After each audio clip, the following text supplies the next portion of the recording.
Tara, let's ready jet goes at samahan niyo ako sa aking 30-day Europe tour. Travel with me from Manila to Paris with Qatar Airways. And our 24-hour flight starts now. Check muna tayo ng movies, audiobooks, plane information, and ating time of arrival. After 10 hours, quick layover muna tayo dito sa Hamad International Airport sa Doha, Qatar. While waiting, check muna tayo ng stores, exhibits, and installations. Transfer na rin tayo sa ating designated boarding gate via train. After 3 hours, boarding na rin tayo to our next flight. We are now officially off to Paris, France. What's the best way to start our day? Syempre, to have a delicious breakfast during beautiful sunrise. After 7 hours, touchdown Paris, France. Now we are here at Charles de Gaulle Airport. It's time to find our way from here to our hotel. Kaya naman, see you in the next episode. Tara, let's ready jet goes at samahan niyo ako sa aking 30-day Europe tour. At Charles de Gaulle Airport, search muna tayo using Google Maps on how to get to our hotel. Based dito sa map, kailangan natin sumakay ng TGV trains para makarating sa destination.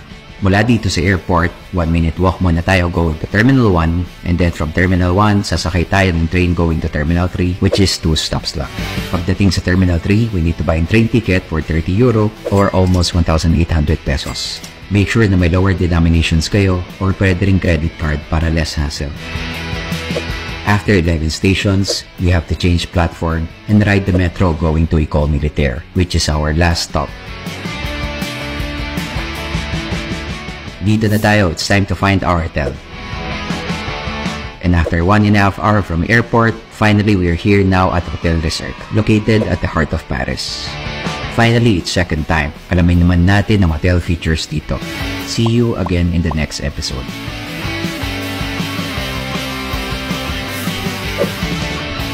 Tara, let's ready jet goes at samahan niyo ako sa aking 30-day Europe tour.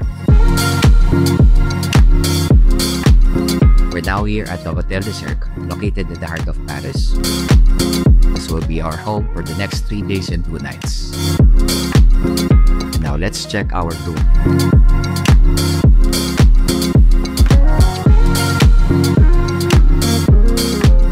Para sa mga interested malaman kung magkano ang cost per night dito sa Hotel des Cercles, it's €360 or almost 22,000 pesos per night. Perks of this hotel: una, it's located at the center of the city, which is accessible anytime, lalo na sa lakaran at mga tourist spots. The Eiffel Tower is just 10 minutes away from here at marami pa mga famous destinations. May kamahalan to pero putil na rin, lalo na peak season dito nung pumunta ako. At makakatipid din ako sa mga gastos ng taxi rides because of its accessibility. Now it's time to explore Paris, France.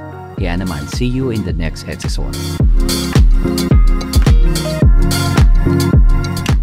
Tara, let's ready jet goes at samahan niyo ako sa aking 30-day Europe tour. When we say Paris, unang pumapasok sa isip natin ang mga beautiful architectures like Arc de Triomphe, Louvre Museum, at syempre hindi mawawala ang Eiffel Tower. Kaya naman ito ang ating first destination today. Let's go! Since malapit na ang location directly from our hotel, I decided to go into this direction para ma-experience natin ng other architecture styles at maset na din ang vibes natin na nasa Paris na talaga tayo. Makikita natin dito ang mga architecture styles ng mga usual hotel or apartments na kagaya ng mga napapanood natin sa mga romantic movies like Before Sunset or series like Emily in Paris. And after 20 to 30 minute walk, nandito na rin tayo sa Eiffel Tower.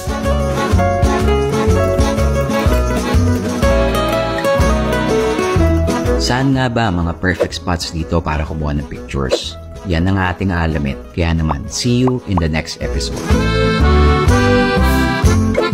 Tara, let's ready jet goes at samahan niyo ako sa aking 30-day Europe tour.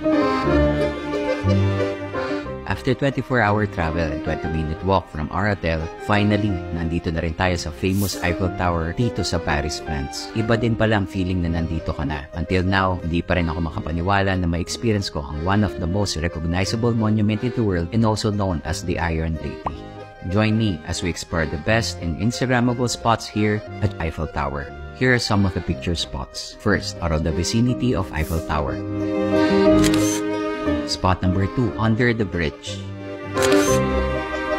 Spot number 3, across the street. Spot number 4, Jardín de Trocadero. Spot number 5, Trocadero Stairs. Spot number 6, Trocadero Plaza. Ngayon, na-explore na natin ang mga picture spots dito. Tip muna tayo. Sabi nila dito safe dito sa Paris. Pero during the time na kumuha ko ng photos, wala namang nangyaring di maganda at visible naman ng mga police. Pero better to be safe than sorry. Dapat monitored nyo ang equipments nyo at syempre, mas maganda kung may kasama kayo. After Eiffel Tower, ano-ano pa nga ba ang mga pwede nating explore sa area? Yan ang ating alamin. Kaya naman, see you in the next episode. Tara, let's ready, jet go. Sasamahan niyo ako sa aking 30-day Europe tour. After taking photos and videos at Eiffel Tower, ano-ano pa nga ba makikita natin around the area? Yan ang ating explore sa episode na to. Paglakad natin across the street, makikita na natin ang mga nagbebenta ng souvenir. This is the perfect time para makasave tayo ng oras. Nakaikot na tayo sa Eiffel Tower, nakabili pa tayo ng pasalubok. Dito na rin natin makikita ang certain bridge which is called La Cavalier Gaulois. Dito na rin stairs pababa ng Port de la Porte. Pababa natin dito, makikita kagad natin ang Seine River. Dito na rin ang station papunta sa cruise store na makikita nyo sa ating episode 9. Makikita din dito ang mga various activities, nag-exercise, or families na nagpapatulong mag-take ng photos. Pag-akyat natin sa other side, makikita natin na ang statue which is called La Cavalier Romain. Ito na rin ang Startup Bridge which is called Pontellier. Sa bridge na ito, perfect ang view na Eiffel Tower, Seine River, at mga nagko-cruise store. After we cross Pontellier na, ang next natin makikita is Jardín de Trocadero. Ito na rin ang daan papunta sa ating next destination which is Trocadero. Yan ang ating susunod na explore. Kaya naman, see you in the next episode. Tara, let's ready, jet go. Sasamahan niyo ako sa aking 30-day Europe tour.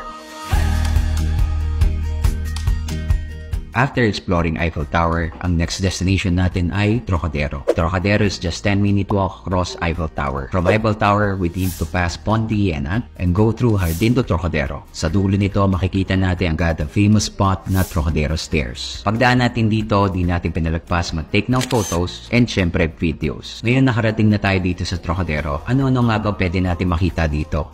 Yan ang ating susunod na explore. Kaya naman, see you in the next episode. Tara, let's ready, jet goes. Asamahan niyo ako sa aking 30-day Europe tour. From Eiffel Tower, makikita natin na ang dami ng mga turista papunta ng Trocadero. Ano-ano nga ba makikita natin dito? Pagkakyat natin sa first level of stairs, makikita natin agad ang mga performers gaya ng mga dancers showing their freestyle moves. At pagkakyat naman natin sa second level of stairs, makikita naman natin dito ang Palais de Chaillot. Pag-ikot naman natin dito, makikita naman natin ang another performer showcasing her amazing voice behind the iconic Eiffel Tower. Mapapansin din natin dito sa area ang mga locks na tinatawag na love locks on metal fence. Gaya ng pinakita natin noong episode 5, this spot offers the best view of Eiffel Tower. If you also want to relax at wala na kayong susunod na itinerary, perfect view din ng sunset dito facing Palais de Chaillot. At syempre dahil hindi pa tayo pagod, kailangan natin magmadali agad papunta sa Tour Cruise at Seine River para maabutan din natin ang beautiful sunset here in Paris, France. See you again in the next episode. Tara, let's ready, jet goes. Asamahan niyo ako sa aking 30-day Europe tour. Sunset na, kaya from Trocadero, nagmadali tayong pumunta ng River Cruise Port or Bateau Bus located at the Port de la Bourdonnais. Bumili tayo agad ng ticket at pumila. And after a few minutes, boarding na rin tayo. Sakto, nahabol natin ng sunset cruise experience. Di na ako umupo para may perfect view tayo at madaling makiikot to take photos and videos. Now, let's start our Seine River Paris cruise experience. Para la Exposición Universal se transformó en un museo en el año 1986, el Museo del Orsay.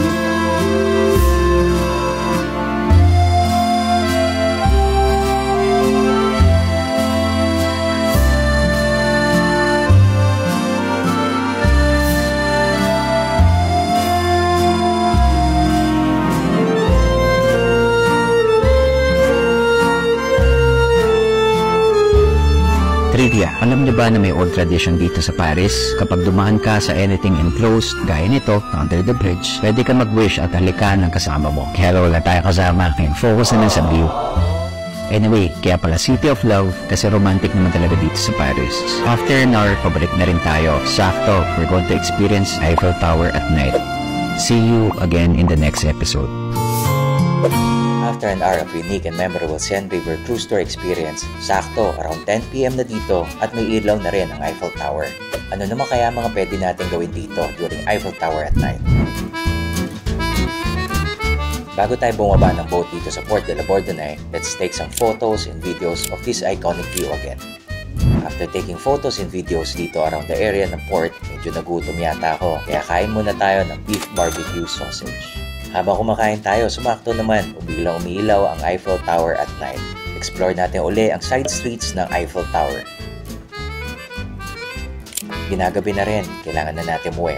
Pero teka, nabitin yata ako dun sa snack ha. Naalala ko, hindi pa pala ako nagkakaroon ng first meal. Saan kaya masarap kumain? Yan ang ating explore sa next episode.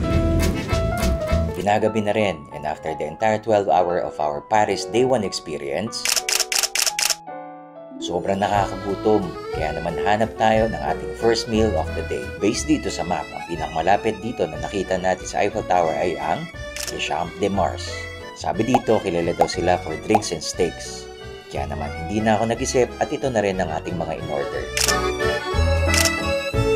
Tara, bon appetit!